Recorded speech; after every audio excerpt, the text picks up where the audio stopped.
नमस्कार, मैं Acharya doctor Dilip Kumar, PhD gold medalist, Navyug Jyotish Shikshan संस्थान की पाठशाला में आपका स्वागत करता हूं। आपके प्यार और दुआओं के कारण आज नवयुग ज्योतिष चैनल में लगभग 320 वीडियो हैं, 9000 से अधिक सब्सक्राइबर हैं, 25 लाख से अधिक व्यूज हो चुके हैं।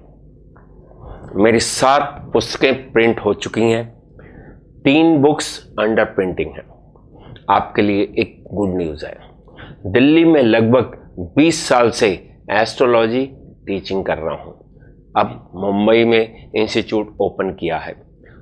जो लोग मुंबई या दिल्ली में एस्ट्रोलॉजी कोर्स करना चाहते हैं या कोरेस्पोंडेंस कोर्स करना चाहते हैं या डिस्टेंस लर्निंग कोर्स से ज्योतिष सीखना चाहते हैं, वो मेरे मोबाइल नंबर 9711079544 पर कांटेक्ट कर सकते हैं।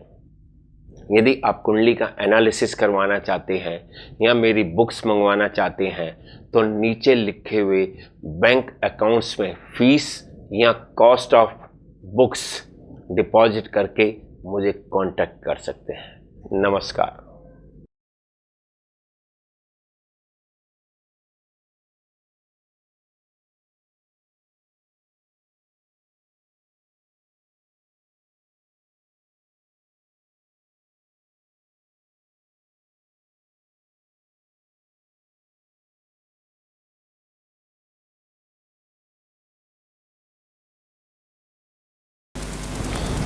नमस्कार, मैं Acharya doctor Dilip Kumar, PhD gold medalist, Navyug Jyotish Shikshan संस्थान की पाठशाला में आपका स्वागत करता हूं।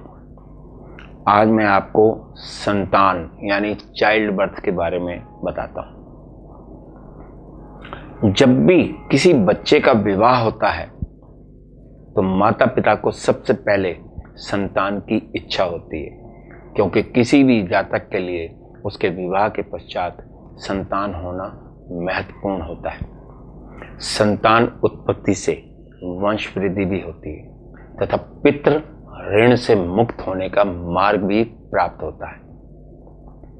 जब किसी व्यक्ति के संतान उत्पन्न होती है, वह उसे पढ़ा लिखा कर अच्छे संस्कार देता है, उसे एक योग्य व्यक्ति बनाता है। उस संतान पर माता पिता का ऋण होता है और जब वही संतान बड़ी होकर अपने विवाह के बाद अच्छी व स्वस्थ संतान उत्पन्न करके उसे अच्छे संस्कार देकर, अच्छी एजुकेशन देकर एक सभ्य नागरिक बनाती है, तो वह पितृ ऋण से व समाज के ऋण से मुक्त हो जाता है। शास्त्रों में भी कहा गया है कि जिस व्यक्ति को संतान नहीं होती है उसे तपस्या, यज्ञ, दान आदि के पुण्य फल प्राप्त नहीं होते हैं। जातक की कुंडली में पंचम भाव यानी कि 5th हाउस से 5th लॉर्ड व संतान कारक बृहस्पति से संतान का विचार किया जाता है। 5th हाउस में कई अन्य तत्वों का भी विचार किया जाता है, जैसे एजुकेशन का, मंत्र, प्रेम, भावनाएं, लॉटरी, सट्टा, जुआ, नीति, यश, धन संपत्ति, पेट, संचित कर्म, मनोरंजन और पद से हटना, सस्पेंशन इत्यादि का भी विचार किया जाता है।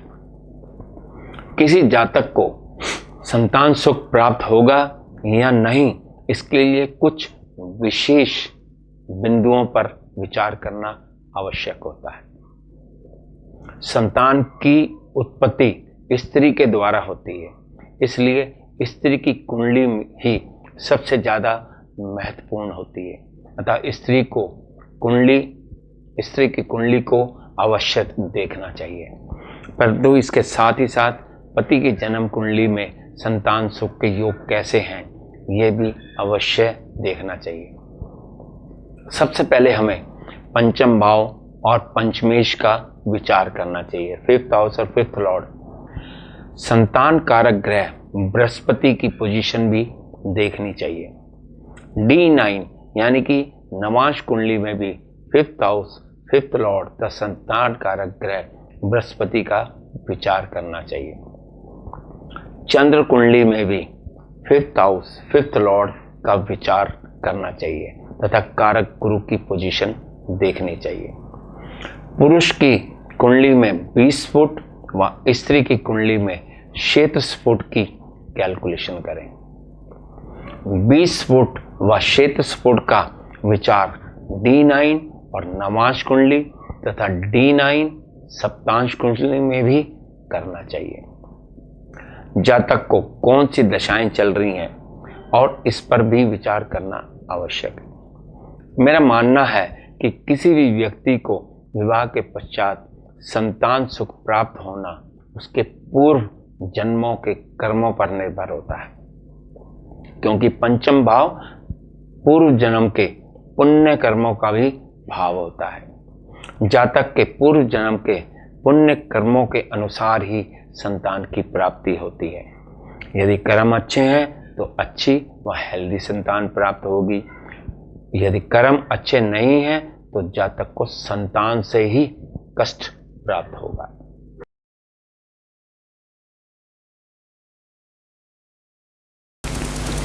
कष्ट चाहे किसी भी रूप में क्यों ना हो, जैसे संतान ना होना, स्वस्थ संतान ना होना, संतान को रोग होना, संतान का माता पिता के प्रति शत्रुता का व्यवहार करना, संतान का दूर चले जाना या संतान को कष्ट होना।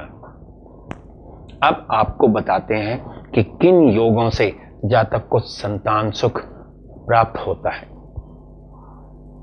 यदि कुंडली में लगन कुंडली व चंद्र कुंडली से 5th लॉर्ड व संतान कारक गुरु शुभ स्थानों में स्थित हो तो जातक को संतान सुख जरूर प्राप्त होता है। यदि कुंडली में 5th लॉर्ड पंचमेश बली होकर पंचम भाव में स्थित हो, 7वें भाव में स्थित हो या 9वें भाव में स्थित हो तथा किसी भी पापी ग्रह का प्रभाव ना हो तो संतान सुख की प्राप्ति अवश्य होती है। 5th हाउस में गुरु या शुक्र नैसर्गिक शुभ ग्रह बैठे हों तथा 5th लॉर्ड पर शुभ ग्रहों के साथ युति या दृष्टि संबंध हो तो संतान अवश्य होगी। लग्नेश 5th हाउस में स्थित हो तथा 5th लॉर्ड व संतान कारक ग्रह गुरु बली हो तो जातक को विवाह के बाद शीघ्र पुत्र प्राप्त होता है। 5th हाउस में गुरु हो तथा किसी पापी ग्रह का प्रभाव ना हो तो विवाह के बाद जातक को पहले पुत्र होता है। पंचमेश यदि उच्च राशि में स्थित हो और कोई पाप ग्रह का प्रभाव ना हो तो विवाह के तुरंत बाद संतान होती है। यदि सूर्य, मंगल या गुरु तीनों पुरुष ग्रहों में से कोई भी 5th लॉर्ड हो तथा बली होकर विषम राशि के नवांश में हो तो ये भी पुत्र योग है। लगन में पापी ग्रह हो तथा 5th हाउस में चंद्रमा या शुक्र हो तो जातक को पहली संतान कन्या होती है। 5th हाउस में शुक्र शुभ राशि में स्थित हो तथा गुरु से दृष्ट हो तो अधिक संतान होने का योग होता है। यदि 5th हाउस में कर्क राशि हो यानी कि मीन लगन हो तो भी बहु संतान का योग होता है। यदि 5th हाउस में बुध स्थित हो तथा चंद्रमा या शुक्र की दृष्टि हो तो पहली संतान कन्या होती है तथा कन्या संतान अधिक होती है। 5th हाउस में वृष राशि हो तथा चंद्रमा पंचम भाव में स्थित हो तो भी कन्या संतान अधिक होती है। 5th हाउस में सम राशि हो और उस पर चंद्र और शुक्र की दृष्टि हो तो भी कन्या संतान अधिक होती है।